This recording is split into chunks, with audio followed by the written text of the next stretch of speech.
In 2022, preliminary data from the United Network for Organ Sharing reports 42,887 organ transplants were performed in the United States, the new annual record.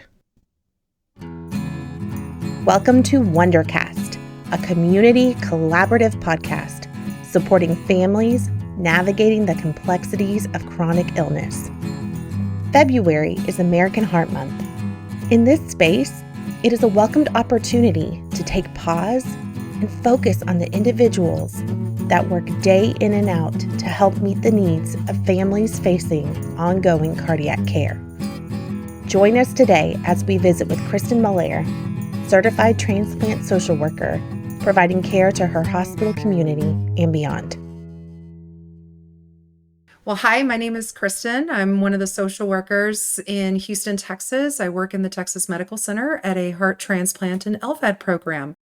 For those of you not familiar with LVAD, it's the left ventricular assist device and also known as a heart pump. So sometimes it helps people that are waiting for a transplant or may not be a candidate for a heart transplant as another option. I've been a heart transplant and LVAD social worker for about 7 years. Time has flown because I love it, but I've been in a hospital social work for my entire career as a social worker. I went to college in East Texas in Nacogdoches and just made my way down 59 South for those Texans listening and found myself in the medical center at Houston. I have a little one at home. She's my pride and joy. And in my free time, I also do a podcast as well. So for those listening that are interested, it's Beats by Social Work, where we talk about all things transplant and LVAD from a social work perspective. So thanks for having me on. I'm excited. Well, we are so glad to have you here, and we will be linking Beats by Social Work on our information below. So just keep tuned for that, listeners, and you can go to our website. If you are listening on Spotify and Apple Podcasts, sometimes those links don't go through as well. So just go back to our website and you can find all that information there. For National Heart Month, here the month of February, we are talking all things heart, and I think it's best to go to the expert, to the source, the people who are there every day.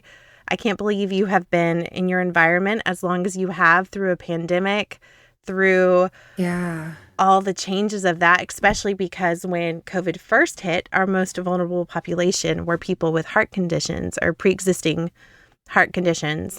So that definitely probably impacted your everyday life, and the fact that you have been able to keep going back and staying in the field, and that says a lot about where you work and your work ethic and the people hopefully you work around. Oh, absolutely. We have an amazing team at our program, and we very much are like family. So it makes the day go by so beautifully. I think it's very unique because the longevity of patients that come through there are there for a long time, I would imagine. Is that correct? Yes. So especially because we take on some of the more critically ill patients than, let's say, a more rural program might be able to accept. So a lot of our patients find themselves in cardiogenic shock or suddenly with heart failure, or they may have been compensating well with it. But what that means is that their treatment course in the hospital takes longer too. So we do see a lot of patients that end up having to wait in the hospital for a transplant or have a longer recovery after a surgery. As a way to kind of connect your version of social work to some of the versions that maybe other listeners might be tuning in, experiencing in their own personal life, I would love it if we could kind of get a little glimpse, like a day in the life for you. And it doesn't have to be like at 11:35, I eat breakfast or, whatever. But just more like kind of how you deal with your acuity list, how you do your rounding. Do you do rounding? How many people are on your team? Kind of things along the lines of that. Sure. So we are actually a team of 4, soon to be 5, as we do now have a new lung transplant social worker. So hopefully when this drops, she will be boots to the ground and we will be happy to have her. But a day in the life of transplant social work for specifically cardiac transplant and heart and lung. We do start our day at 7 a.m. And so we start rounds at 7.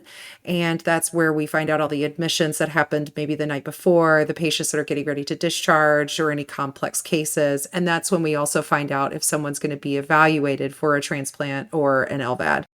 And then, that's one of the reasons why I love this job. You never know what you're going to walk into every single day. I'm sure you can imagine being in the ER setting. It is luck of the draw. So I am clinic based. So that does mean that my office is in the clinic. I am primarily outpatient, but I do have my patient population on the inpatient side in the ICU setting. And so I evaluate patients for an LVAD and a heart transplant, more the psychosocial, like how you're going to cope with it, how your family is going to support you, what are things that we may want to look out for. I do those evaluations on an inpatient and outpatient side. So it's just luck of the draw some days. You're just moving all the time. Would you say Yeah. you have, I know in some units, our pulmonary and trauma seasons, we have these types of year where it seems like there are certain times where you have bigger caseloads. Does that happen in the cardiac world, or do you feel like it's pretty evenly distributed throughout the whole calendar year? I feel like overall it's evenly distributed. Of course, there are some times when there's a lull in evaluations, but that's usually compensated by patients that are having to stay in the hospital for a long time, or there's more of a clinic load. So it's a little bit like robbing Peter to pay Paul with your workload. If we had some new grads that were listening, is the level of work that you do along the lines that they would be able to consider looking into, or is it more considered something that is advanced programming? Yeah, that's a great question. So we are considered, it's a clinical level of social work. And so I have my LCSW. So that is a post-grad 2-year clinical supervision after the MSW program. And I also have what's called a CCTSW MCS. That's a Certified Clinical Transplant Social Worker and Mechanical Circulatory Services credentialing. So that's an additional 2 years after the LCSW in specific transplant work. So what I would say is that there are some social workers in particularly smaller programs that have an LMSW, but it might be a little more challenging line of work for a new grad, mainly because a lot of programs really function on just one social worker, maybe 2. And so we're lucky in our program to have 4, soon to be 5 of us. And so there's a lot of mentorship and we learn from one another very, very well. So I would say in a program like that, you would have more opportunity.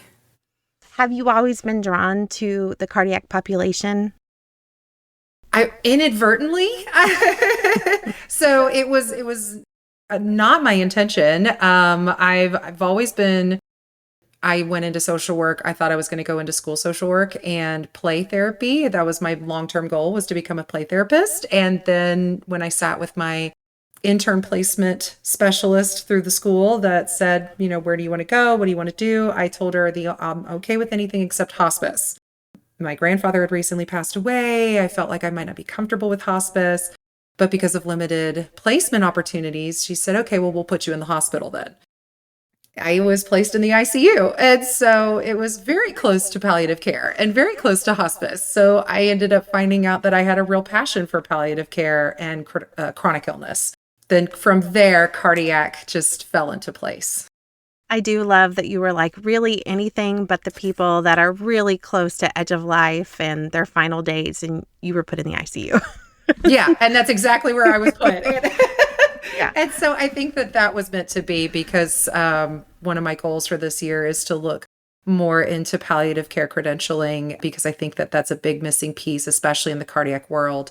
In fact, we were talking with a palliative care physician recently, and he said, the oncology side of things and cancer treatments, and they have a much closer relationship with palliative care. And they're 10 years ahead, if not more, than the heart failure world and their relationship with palliative care. So I hope to see that build a little better. I do too, because there's so much benefit. I think people may be listening here, palliative care, and think that we are talking no treatment. And that is Right. actually the opposite. It is having a pain protocol. It is having a relationship with those physicians that specifically are there and the team as a whole to help support you in all of your care. Absolutely. And I'll even add that it just opens the door to conversations because we all have 100% chance of dying. And so having what you want out of end of life, whenever that may be, is important. hmm And just because you are starting with palliative care services doesn't mean that you are giving a prognosis that you will die tomorrow. I feel Right. like oftentimes the advanced planning is so helpful for your family, for yourself, for gathering your resources. There are so many resources that palliative care team is privy to that other areas of the hospital may not even know exist. Absolutely. Absolutely. I say that advanced care planning is the best gift that you can give your loved ones because it takes that off of their plate and it's something that you can give them that you decided and they know what you want.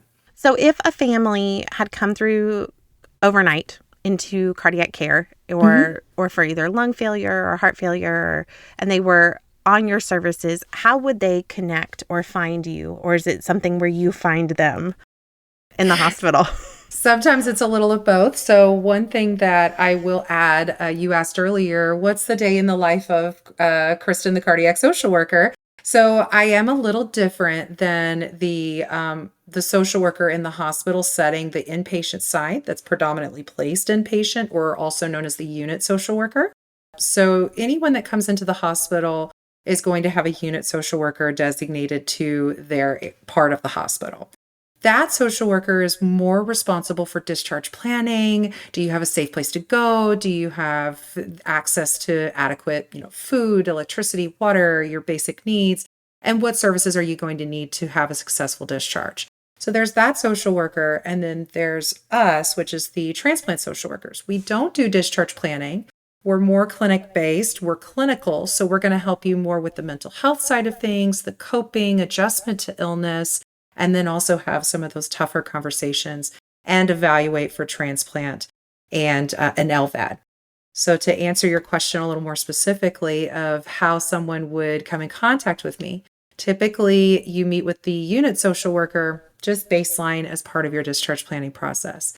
And then you'd meet with me after your doctors talk to you and say, listen, you're running out of outpatient treatment options. The medications aren't working. So we really need to start considering you for a transplant or an LVAD. They start the evaluation process, and that's when I come in. And for example, today I said this to a family. I said, well, I am part of the evaluation process. And so while all the doctors are doing scans and looking at pictures of your heart and lungs and everything in between, I am the one to help put a face and a name and a family behind all those pictures that they're taking of you. And so that's my job, which means I get to ask the nosy questions. Yeah, which I love. And I think a lot of people traditionally in years past thought social work meant you had done something wrong and you were about to get in trouble. And that is not the case at all. A social worker is your very best advocate for getting the resources you need, for listening to what's going on in your home life in a way that physicians and nurses, not that they don't want to, it's not their area of care at that time. They're trying to make sure your medications are correct or your physical needs are being met. And a social worker is there to help provide that psychosocial support and that ongoing level of personalized care, the whole picture. Absolutely. You said it perfectly. How do you find that balance of ongoing needs, balancing your own ongoing needs with the families versus the varied levels of cares that you might have? If you're on the outpatient side, I imagine that's kind of one section. But if you are getting pulled over to the ICU side to some of your other families or the inpatient side, how do you balance that level of acuity between the back and forth? Yeah. So a lot of that has to do with, again, you never know what you're going to run into on a day-to-day basis.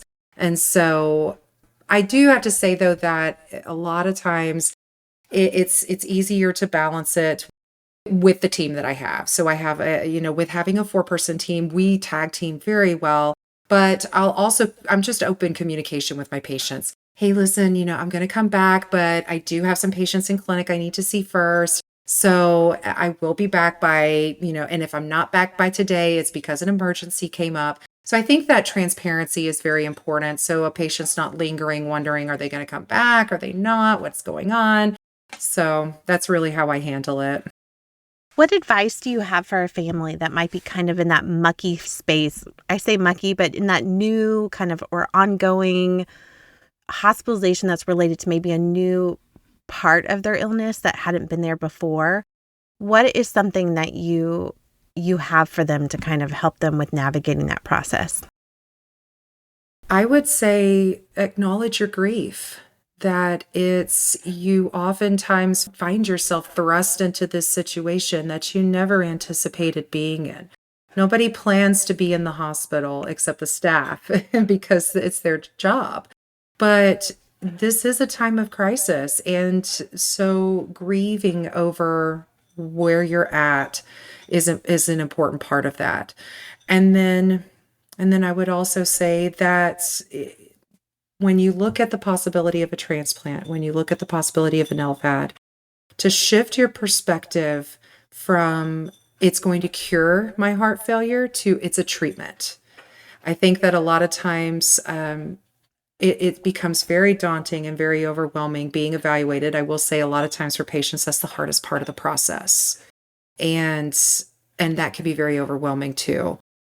With that being said, transplant isn't, a lot of times the movies make it look like, okay, we got our transplant, the end, and the movie ends, but it isn't. And so I've had many patients that tell me, I really thought that the transplant was just going to fix everything, and then I would go back to normal life. And so shifting that gears a bit may make the adjustment a little bit easier. Absolutely, especially with that long road to recovery, if recovery is part of their story. Absolutely, because the reality of it too is not everyone is a candidate for these therapies. And so the evaluation phase can be very difficult, and sometimes we don't get the answers that we want. But yeah, everyone's story is different. What would you say is one of your more common questions or needs that you get from the families you work with in the hospital or in your clinic? Well, I get asked a lot of different questions, more for the logistics side of things.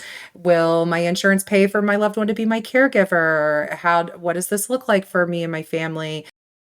Short-term, long-term disability questions. But then more on the mental health and adjustment side of things, it's a lot of questions about their potential donor and how do you feel about your donor?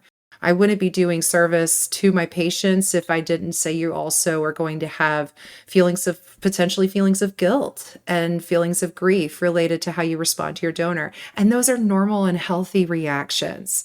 So start thinking now about your future donor if you are being considered for a transplant or you're on the wait list for one. You see those videos on TikTok and on TV and on YouTube about these people that find the donor's family and let them listen to their heart. And it's this, very moving. How much of a reality would you say that is for a lot of people? Or is it more common that there is that level of separation from these families that you really will never get to know the family of the donor? And that more often than not, it's just your life and your legacy and what you choose to do with your body as you continue to get healthier. Yeah, no, that's a great question. And I'm so glad that you asked it because social media it's good because it brings awareness to becoming a registered donor and that donors are needed.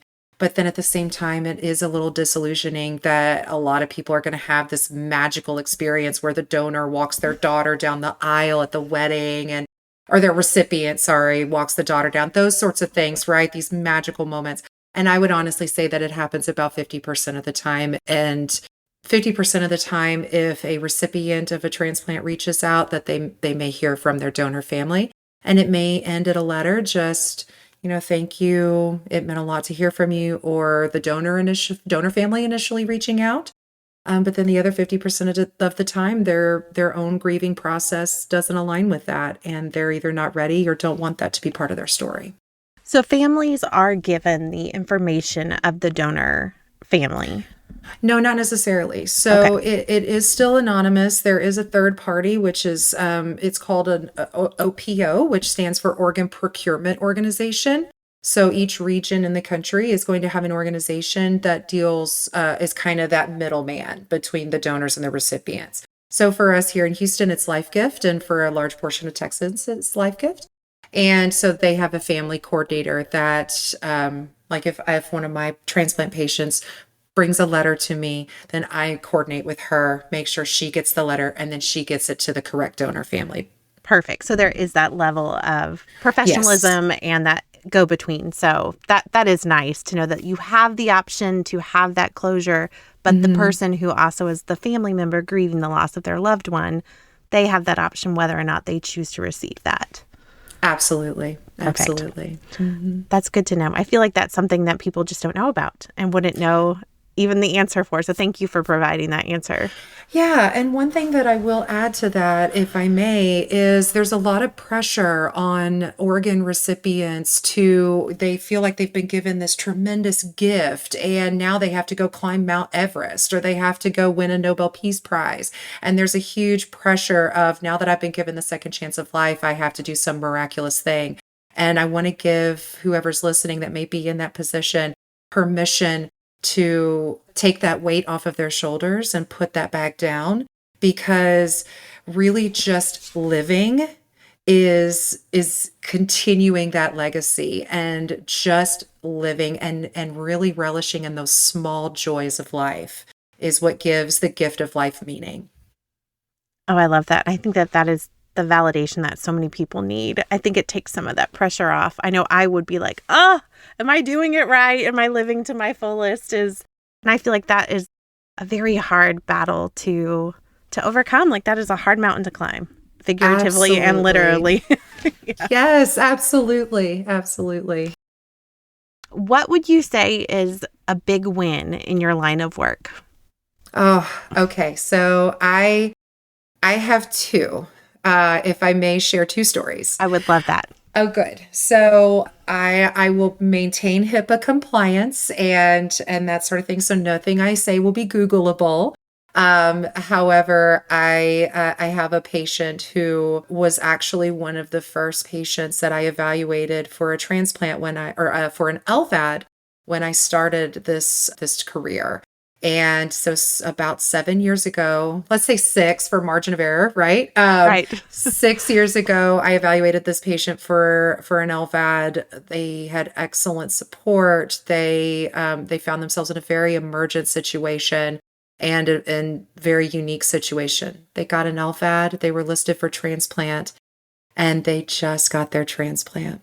Oh my goodness. How wonderful. Just recently, like December, like this year. Yes, just in the last month, they received their transplant. And so they're doing great. And that has been and it just is a reflection in this particular story of the power of patience, the power of support, because that was not an easy road, and they'll be the first to admit it. But I think the reason it's a win for me is that it's like, well, yeah, they waited for transplant, they got their transplant. What's so special about that, right? It's because one of the things that they did so well was they didn't stop living life. And they shared that with the team in a very beautiful way. And so the second story or example of a win for me is those small joys. It's seeing my patient who's been in the hospital for 6 months walk down the hall for the first time. We have a bell, and when the patient leaves, they ring the bell. And so the bell ringing is huge. But then also, what I will add, if part of their story is unfortunately withdrawal of care and palliative care, helping the family in legacy building and making sure that that part of their story is just as beautiful as well. Yeah. Is it normal, would you say? I hate to say normal because there's no normative to anybody's line of care. I feel like our bodies all respond differently to treatment and treatment Sure. options. But is it typical that there would be a very long wait between LVAD placement and transplant? Or can it vary just based on whether or not they can find a match, whether or not your body is in a place to do it, that kind of thing? Yeah, so there are certainly different factors, and so in the example that I gave, that was longer than what you may typically see, and that was another reason why it just made it all sweeter at the end. Yes. But typically, I mean, it is on a case by case basis, so you're going to factor in their blood type, their body size, antibodies. So there's all these different medical components that are factored in, and then also time on the wait list. So if you have two people that are both a perfect match, but one has been waiting on longer on the wait list, then that's factored in as well. So I think that there's this misnomer or this confusion that there's just some grand Word document out in the universe that literally someone sits at the computer and types names on a list in the order they want it to. And if you have a buddy, then you can kind of nudge your way up to the top. It doesn't work that way. There's way more factored in. Okay, so for the very last thing, is there anything else that you would like to add that you feel like we did not cover? Oh gosh. And it's so funny being on my own podcast. I ask this question all the time, but you're never prepared to answer it. I know. It's a pretty loaded question because you're like, I'm sure there is. But if I say no, I sound like a debtor. But if I say yes, then yeah. So you did ask how I manage my acuity level, all the different acuity levels, while also taking care of myself and making sure that there's balance, right? I think that's a big thing that we're all trying to strive for is balance. And I think that for those helping professionals that are listening, that finding that is important and having a self-care protocol. So if, let's say, it is a particularly demanding day, or there is a day where there is a very high acuity. For example, this is certainly an extenuating circumstance, nor does it happen hardly ever. But there was one day when I had 5 emergent inpatient evals for heart transplants. Wow.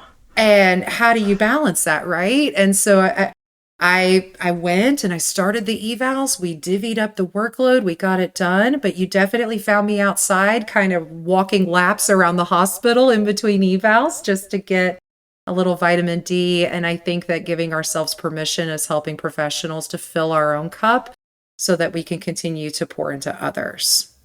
Yeah, that's incredible advice. 5 in one day. Oh my gosh. I can't even imagine what that paperwork that documentation looked like. Oh, I know. That's a lot. That's a lot. Well, perfect. Well, I am so grateful that you agreed to be my guest. With Wonders and Worries, we support caregivers and adults of all chronic illness. And so I feel like the heart community, there are so many people that chronic heart conditions, maybe it's you're waiting on a wait list for a transplant, or maybe it's something very much smaller and you just have hypertension or restrictions with what you can eat with your diet and your diet controlled. But regardless, I feel like the awareness is there and the need for more communication about it is there. So as we are in this Heart Healthy Month, my hope is that we can really highlight some of the important people in the field that are there to help you and the different resources that are available for you. I feel like for families, that really is helpful to know that they have someone who's not just there looking at only their physical body, but they're there looking at their entire family-centered care. Thank you for tuning in to our podcast today. Please subscribe and continue to check back as our content is ever evolving. For questions or specific content-related requests, please send an email to podcast@wondersandworries.org.